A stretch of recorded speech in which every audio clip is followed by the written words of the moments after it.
What's up, YouTube? How's that bite? I'm Miguel Malenciano, and this is Evolution Angler Bassin. And you've made it today to another What's in the Box.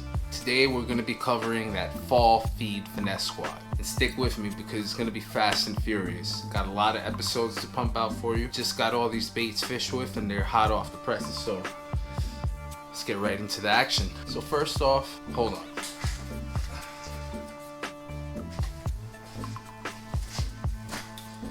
We're going to start this episode out a little bit different.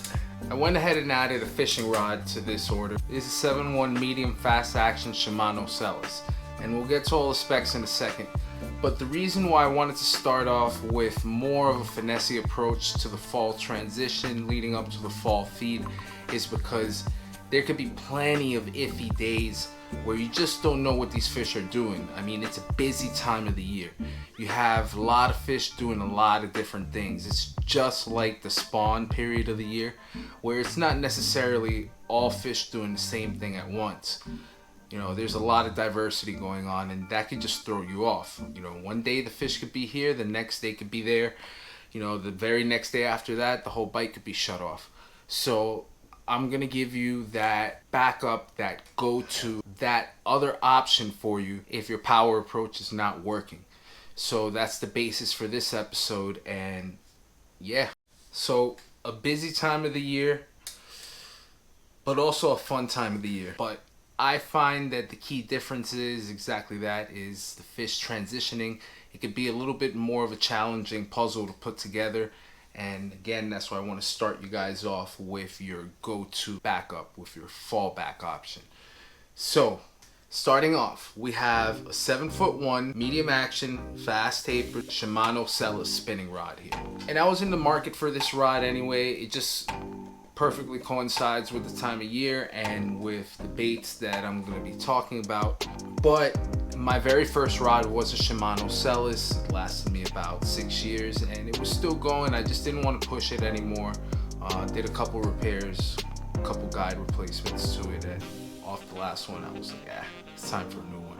But it was such a good, useful rod that I went right back to the well and got the newer model. So this is going to be a 7'1" fast taper medium action spinning rod, Spinning by Shimano. And forget about the brand, forget about the name. Just the rod itself, depending on where you live in the country, this may arguably be the best and most important rod in your lineup. In the same ballpark as a medium heavy bait casting rod, as a pitching and flipping stick. Again, it all depends on where specifically you're living in the country. But overall, I would say this is going to be one of your 3 or 4 main rods. And it may be your go-to rod depending on, again, where you're living. It's meant for lures 1/2 ounce to 3/4 ounce, but I think that 3/4 ounce is already really pushing it. You may want to stick closer to a 1/2 ounce in terms of lures. Line weight is meant for 6 to 12 pounds. I believe that's on mono. Same thing for fluoro. For braid, I wouldn't really go with anything more than about 30, 35. Somewhere in that ballpark. The handle on this specific rod is going to be 13.5 inches. It is a split grip and it is rubberized EVA. I do like it. It's a little different than the older version, but this one's a go as well. I do have the bait casting versions of this rod already. So yeah, you know, nothing new here for me. Something attractive about this rod, $49.99, and you can find it almost anywhere. Most major websites, Walmart, your big box stores. It's a common rod. You break it, go buy another one. Not to say that more expensive rods don't have their place, but this specific rod, or a good rod at this price point, it's just as indispensable as a good rod that costs you $200, $300, $400. It's a great learning tool. It does have 24-ton graphite composite blanks and aluminum oxide guides. It does have the patented Shimano reel seats, and overall, you know, it is a lightweight rod. Something key that I like about this rod, even though it's a fast taper, it is gonna have that at the very tip, that last 10%, I would say. It is a little tippy.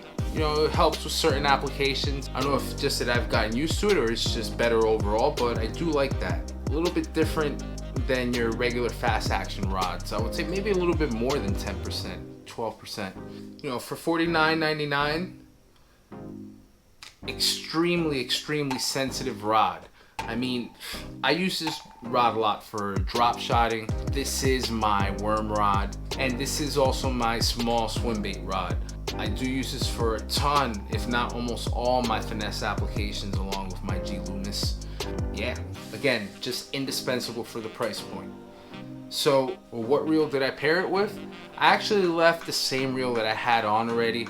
Perfect reel, perfect condition, not broken, smooth as butter. If it ain't broke, why fix it? So we have a Shimano Sedona 4000 slapped onto this Shimano Spinning Rod. So 3+1 bearing system, the 6.2 to 1 gear ratio, and this specific reel weighs in at 10.4 ounces. 24 pound max drag, which is amazing, and it takes 8 to 12 pound mono or fluoro, 240 yards to 160 yards at either clip. The reel itself, you can slap on to 50 pound braid, and I have, just not paired with this rod, and you could probably find it in the ballpark of 70 to 80, maybe a little bit more depending on what site you go to or what store you go to, but somewhere in that range. So it's a pretty affordable reel. Paired up with this rod makes a nice combo to start out with. So let's get to the meat and potatoes as to why this rod was brought on board. Let me just put this back real quick.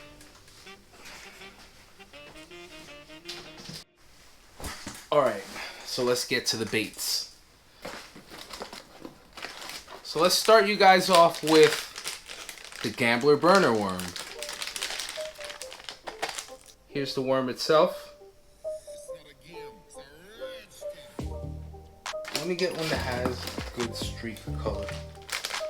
You can see there has a nice streak of like a green pumpkin, watermelon, and then the other side is going to be more of a June bug. So it's going to be a 6-inch worm. It comes in two sizes, 6-inch and 7-inch. Again, the color is Bruce Copper, and there's 8 per pack. Why did I choose to bring this on board for this episode? This is a finesse presentation that is indispensable because during the fall transition / fall feed period of the year, your bass are targeting smaller bait fish. Depending on what forage you have, I was looking to imitate bluegill, smaller sunfish. This could just be burned, Texas rig. It's a good imitation of a bait fish during the fall feed period of the year. I went with the 6-inch. Remember, we're targeting the bass are targeting smaller bait fish during this time of the year. So between the 6 and the 7-inch, the girthiness, not just the extra inch in length, but just the overall girthiness of the worm, I ended up going with the 6-inch. It's much preferable for this time of the year. So there's going to be a finesse option that swims actually extremely well, and that swimming is actually going to be matched by the thump, both coming from the same place, the tail. This color is going to be a little bit more acclimated to dirtier waters, not to say that you can't fish it in a little bit more cleaner waters, but again, I would specifically try to match the hatch. If you have golden shiner on your lake, try to get a color that resembles a shiner. If you have bluegill on your lake or pond or river, then go after a bluegill image. Again, this does have that known Gambler garlic scent. It's pretty strong. I have it all over my hands right now. Gonna have to wash my hands after. Real strong scent. You know, the scent and the thump and the ridges on the worm itself make it a great dirty water presentation, but especially with a more translucent option, you can definitely get away with clear water situations as well. I'm not going to touch on the gear because obviously we covered the gear already in terms of the rod, in terms of the reel, and everything that I'm talking about in terms of baits is going to be applicable to that rod and reel. So we're gonna leave that out of the equation for now. But where and when? So forget a backup option. It is a great backup option and you can fish it slow in certain key situations, yo-yoing it maybe. But this is a great primary option, especially for you pond guys. I'm a pond guy myself. Early in the morning and late in the evening during those primary feeding windows, running it along banks, throwing it up on a bank and just burning it back to you. You know, this is a great moving bait. That tail just gives it a lot, and then that smell, whew, just a good combination. So yeah, early and late. So I would fish this again, burning it across banks, tossing it to the back of coves, burning it back to me.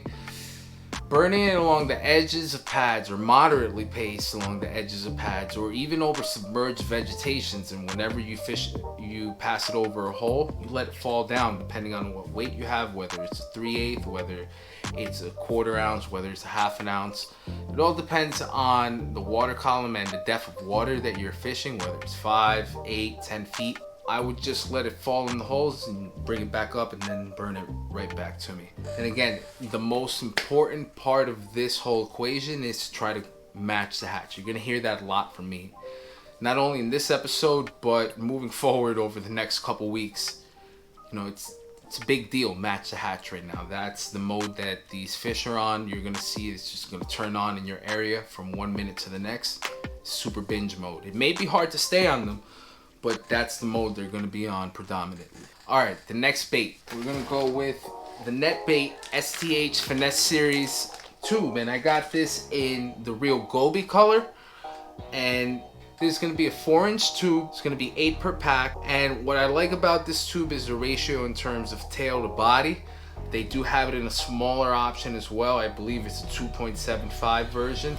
This tube is gonna be extremely soft, gelatin-like almost, but it still has that salt in it. I don't know how they maintain that balance, you know, by putting the salt in there and then keeping that plastic super soft. But whew, again, the ratio. So you're looking at 60% tail, 40% body. That's a little different than pretty much almost every other tube on the market that I know of. You know, they do have gorgeous colors / laminates.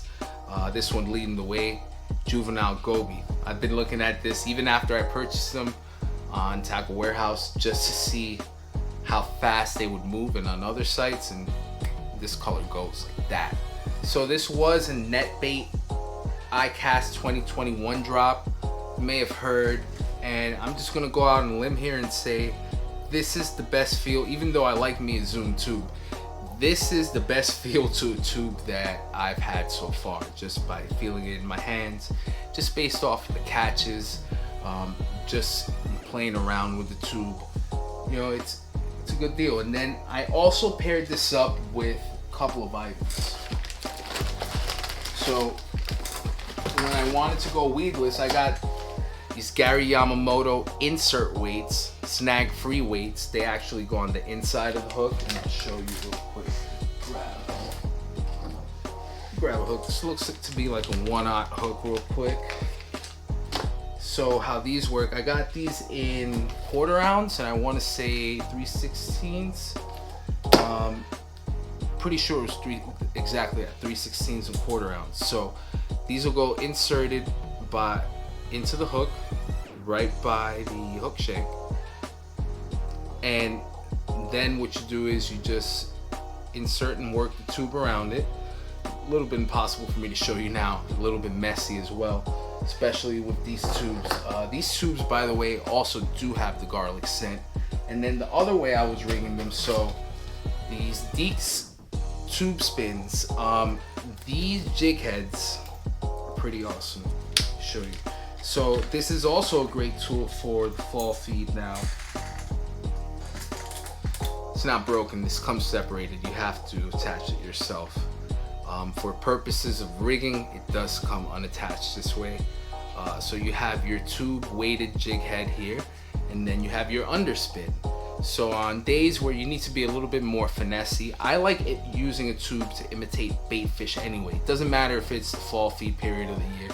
That's how I work a tube. I don't know if that's how other anglers in the north do, from what I see and from what I've learned from other people here around me locally, regionally. That's what we do. We imitate bait fish with tubes. This just adds a little bit more flash, a little bit more pizzazz. So again, the Deeks tube spin, great addition to the STH Netbait's Finesse tube. And to give you a little understanding of what I mean by match the hatch, so I have a lot of golden shiner, not only on my home lakes, but in the surrounding bodies of water.